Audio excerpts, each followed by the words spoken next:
નમસ્કાર, હું છું મહેંદી અને તમે જોઈ રહ્યા છો ન્યૂ ભારત ન્યૂઝ. નજર કરીએ આજના ટોપ 5 ન્યૂઝ પર. અષાઢી બીજે યોજાનારી અમદાવાદની 149મી જગન્નાથ રથયાત્રા માટે સુરક્ષા તંત્ર સંપૂર્ણ સજ્જ બન્યું છે. રાજ્યના ગૃહમંત્રી હર્ષ સંઘવીએ જણાવ્યું કે આ વર્ષે રથયાત્રાના સમગ્ર રૂટ પર અંદાજે 30,000 પોલીસ જવાનો અને અધિકારીઓ તૈનાત રહેશે. પ્રથમ વખત સુરક્ષાના AI facial recognition system, AI voice boat અને ડાર્ક વેબ મોનિટરિંગ જેવી અદ્યતન ટેકનોલોજીનો ઉપયોગ કરવામાં આવશે. સોશિયલ મીડિયા પર અફવા ફેલાવતા તત્વો પર પણ સાયબર ક્રાઇમ ટીમ સતત નજર રાખશે. યાત્રાળુઓને જર્જરિત ઇમારતો અને ધાબા પર ન ચડવા અપીલ કરવામાં આવી છે.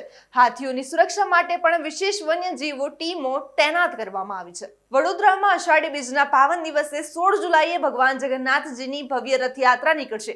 ગોત્રી ઇસ્કોન મંદિર દ્વારા છેલ્લા 45 વર્ષથી પરંપરાગત રીતે રથયાત્રાનું આયોજન કરવામાં આવે છે. રેલવે સ્ટેશન ખાતે મેયરના હસ્તે પહિંદ વિધિ બાદ બપોરે 2:30 રથયાત્રા પ્રસ્થાન કરશે. શહેરના મુખ્ય માર્ગો પરથી પસાર થનારી આ રથયાત્રામાં મોટી સંખ્યામાં શ્રદ્ધાળુઓ જોડાશે. યાત્રા દરમિયાન ભક્તોને શુદ્ધ દેશી ઘીના શીરાનો પ્રસાદ પણ વિતરણ કરવામાં આવશે. રથયાત્રા પૂર્ણ થયા બાદ સમગ્ર રૂટ પર વિશેષ સફાઈ અભિયાન હાથ ધરવામાં આવશે. મોરબી જિલ્લાના જેતપુરમાં ખેડૂતોના સત્યાગ્રહ પાર્ટ 3 આંદોલનનો આજથી પ્રારંભ થઈ ગયો છે. નવા પરિપત્રના વિરોધમાં ખેડૂતો મહેન્દ્રસિંહ ચોકડીથી પદયાત્રા કાઢી જિલ્લા કલેક્ટરને આવેદનપત્ર પાઠવશે. ખેડૂતોનો દાવો છે કે નવો પરિપત્ર તેમને માન્ય નથી અને તેને પરત ખેંચવામાં આવે.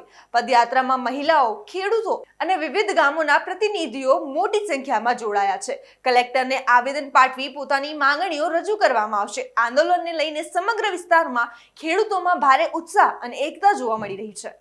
કચ્છના મુન્દ્રામાં ગુનાહિત ઇતિહાસ ધરાવતા આરોપીઓ સામે પોલીસ અને તંત્ર સંયુક્ત કાર્યવાહી હાથ ધરી છે. NDPS અને પ્રોહિબિશન કેસમાં સંડોવાયેલા 3 આરોપીઓ દ્વારા સરકારી જમીન પર કરાયેલા ગેરકાયદેસર દબાણને બુલડોઝર ચલાવી દૂર કરવામાં આવ્યું છે. આ કાર્યવાહીમાં અંદાજે 1 કરોડની કિંમતી સરકારી જમીન સરકારના કબજામાં પરત લેવામાં આવી છે. મુન્દ્રા પોલીસે સ્પષ્ટ કર્યું છે કે ગુનાહિત પ્રવૃત્તિઓ સાથે સંકળાયેલા તત્વો સામે આવી કડક કાર્યવાહી આગળ પણ યથાવત રહેશે. કચ્છના ભુજમાં RTO સર્કલ પાસે ભારે ટ્રેલર ચાલકે 5 થી વધુ વાહનોને અડફેટે લેતા ગંભીર અકસ્માત સર્જાયો છે. અકસ્માતમાં એક કાર, 3 એક્ટિવા અને એક બાઇક સહિત અનેક વાહનોને ભારે નુકસાન થયું છે. ઘટનામાં 4 થી 5 લોકો ઇજાગ્રસ્ત થતા 108 એમ્બ્યુલન્સ મારફતે તાત્કાલિક હોસ્પિટલ ખસેડવામાં આવ્યા હતા. અકસ્માત બાદ વિસ્તારમાં અફરાતફરીનો માહોલ સર્જાયો હતો. ઘટનાની જાણ થતાં જ પોલીસ તાત્કાલિક સ્થળે પહોંચી હતી અને ટ્રેલર ચાલકને ઝડપી કાયદેસરની કાર્યવાહી હાથ ધરવામાં આવી છે. આજના ટોપ 5 ન્યૂઝમાં બસ આટલું જ. આવા જ વધુ અપડેટ્સ માટે જોતા રહો ન્યૂ ભારત ન્યૂઝ. નમસ્કાર.